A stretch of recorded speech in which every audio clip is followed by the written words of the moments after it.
வணக்கம். சபரிமலை யாத்திரை இது வெறும் ஒரு புனித பயணம் மட்டும் இல்ல. இது நமக்குள்ள இருக்கிற அமைதியை தேடி போற ஒரு ஆழமான அனுபவம். வாங்க, இந்த ஆன்மீக பயணத்தோட உருமாற்றத்தை பத்தி நாம இப்ப விரிவா பார்க்கலாம். ஒவ்வொரு வருஷமும் லட்சக்கணக்கான மக்கள் அடர்ந்த காடு, செங்குத்தான மலைன்னு 48 கிலோமீட்டர் தூரத்தை ஏன் வெறுங்காலோட கடந்து போறாங்க யோசிச்சிருக்கீங்களா? இந்த கேள்விக்குள்ளதான் இந்த பயணத்தோட முழு ஆன்மாவும் அடங்கியிருக்கு. ஆமாங்க, ஆயிரக்கணக்கில் இல்ல லட்சக்கணக்கான பக்தர்கள், ஆண்கள், பெண்கள், குழந்தைகள்னு எந்த பேதமும் இல்லாம எல்லாருமே இந்த பயணத்துல ஒன்னா சேர்றாங்க. இதுவே இந்த நிகழ்வு எவ்வளவு பெரிய விஷயம்னு நமக்கு காட்டுது இல்லையா? அப்போ இது வெறும் உடம்பால போற ஒரு பயணம் கிடையாது. இது நம்ம வெளி உலகத்துல இருந்து நமக்குள்ள இருக்கிற உள்ளுலகத்தை நோக்கி ஒரு பயணம். சரி, அதோட முதல் படியிலிருந்து ஆரம்பிப்போம். முதல்ல ஒரு விஷயத்தை தெளிவா புரிஞ்சுக்கணும். இந்த பயணம் ஒரு தண்டனை கிடையாது, இது ஒரு சுத்திகரிப்பு, அதாவது ஒரு பியூரிஃபிகேஷன் ப்ராசஸ். நம்மளோட அகந்தை, ஆசை, தேவையில்லாத மாயேன்னு எல்லாத்தையும் தூய்மைப்படுத்திக்கிற ஒரு செயல். சொல்லப்போனா நமக்குள்ள இருக்கிற இருட்டுல இருந்து ஒரு வெளிச்சத்துக்கு நடந்து போற மாதிரி தான் இது. ஆனா இந்த யாத்திரை மலை ஏறும்போது முதலடியை எடுத்து வைக்கிறதுல தொடங்குறது இல்ல. அதுக்கு ரொம்ப நாள் முன்னாடியே ஆரம்பிச்சிடுது. வாங்க, அந்த 41 நாள் விரதம்ங்கிற மனரீதியான, ஆன்மீக ரீதியான தயாரிப்பை பத்தி தெரிஞ்சுக்கலாம்.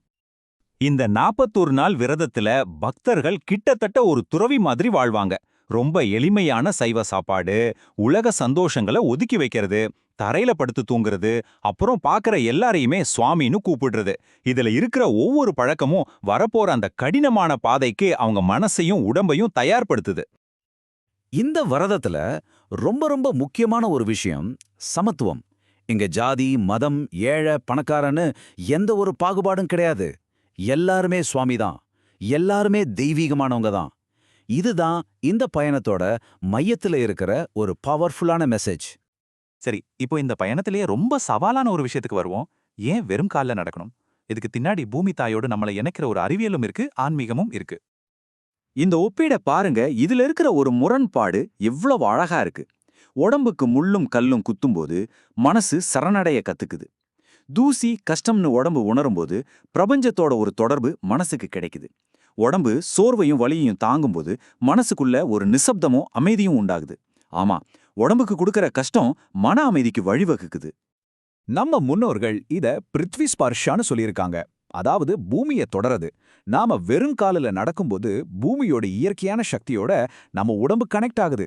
இது மன அழுத்தத்தை குறைச்சு நரம்பு மண்டலத்தை அமைதிப்படுத்துதுன்னு இப்போ சயின்ஸும் சொல்லுது. இங்கதான் பாருங்க, ஆன்மீகமும் அறிவியலும் ஒன்னா கைகோர்க்குது.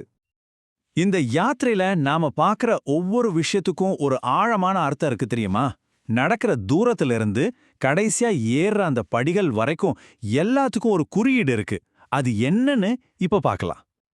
அந்த 48 கிலோமீட்டர் தூரம் இருக்கு இல்லையா, அது மனித பரிணாம வளர்ச்சியோட 48 நிலைகளை குறிக்குதா. அதனால இது வெறும் கேலோரிகளை எரிக்கிற பயணம் இல்ல, நம்ம கர்மாவை எரிக்கிறதுக்கான ஒரு ஆன்மீக பயணம். கடைசியா கோயிலுக்கு முன்னாடி இருக்கிற அந்த 18 படிகள், அது நம்ம உள் உலகத்தை ஜெயிக்கிறத குறிக்குது. நாம ஜெயிக்க வேண்டிய 5 புலன்கள், கட்டுப்படுத்த வேண்டிய கோபம், பற்று மாதிரி 8 உணர்ச்சிகள், சமநிலைப்படுத்த வேண்டிய 3 குணங்கள், அப்புறம் அறியாமை, அறிவுங்கிற 2 நிலைகள். இது எல்லாத்தையும் கடந்தாதான் உண்மையான வெற்றி. இப்போ நாம பயணத்தோட கடைசி கட்டத்துக்கு வந்துட்டோம். இங்க உண்மையான இலக்கு ஒரு இடத்த போய் சேரதில்ல, ஒரு உயர்ந்த மனநிலையை அடையிறது. அதாவது நமக்குள்ளேயே தூங்கிட்டு இருக்கிற அந்த தெய்வத்தை தட்டி எழுப்புறது தான். சொல்லப்போனா இந்த பயணம் ஒரு ஈகோ தெரப்பி மாதிரி. இங்க விலை உயர்ந்த துணிமணிகள் கிடையாது, பெரிய பதவிகள் கிடையாது, ஏன் காலுக்கு செருப்பு கூட கிடையாது. நீங்க யாருங்கிறது உங்க வேலையோ அடையாளமோ இல்ல.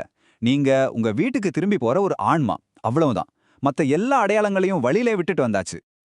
கடைசியா நீங்க அந்த சன்னிதானத்தை அடையும் போது உங்க உடம்பு ரொம்ப சோர்வா இருக்கும், ஆனா உங்க மனசு எந்த அசைவும் இல்லாம அமைதியா இருக்கும். உங்க அகந்தை நுருங்கி போயிருக்கும், உங்க ஆன்மா ரொம்ப லேசா பாரமே இல்லாம இருக்கும். இதுதாங்க இந்த பயணத்தோட உண்மையான பரிசு. இந்த முழு பயணத்தோட சக்தி வாய்ந்த ஒரு மைய செய்தி இதுதான். அவங்க வெளியில இருக்கிற ஒரு கடவுளை கூப்பிடல, அவங்களுக்கு உள்ளேயே விழிச்செழுந்த கடவுளை வணங்குறாங்க. பாத்தீங்களா? இந்த பயணம் நமக்குள்ள இருக்கிற அந்த தெய்வீகத்தை நாமளே உணர்றதுக்கான ஒரு வழிதான். ஆக, உண்மையான புனித பயணங்கிறது ஏதோ ஒரு இடத்துக்கு போறது கிடையாது. அது நம்ம ஆன்மாவை நோக்கி நாமளே செய்யற ஒரு பயணம். இதுதான் நாம எல்லாருமே தேடிட்டு இருக்கிற அந்த மன அமைதிக்கான உலகளாவிய தேடலோட ரொம்ப ஆழமா இணையுது.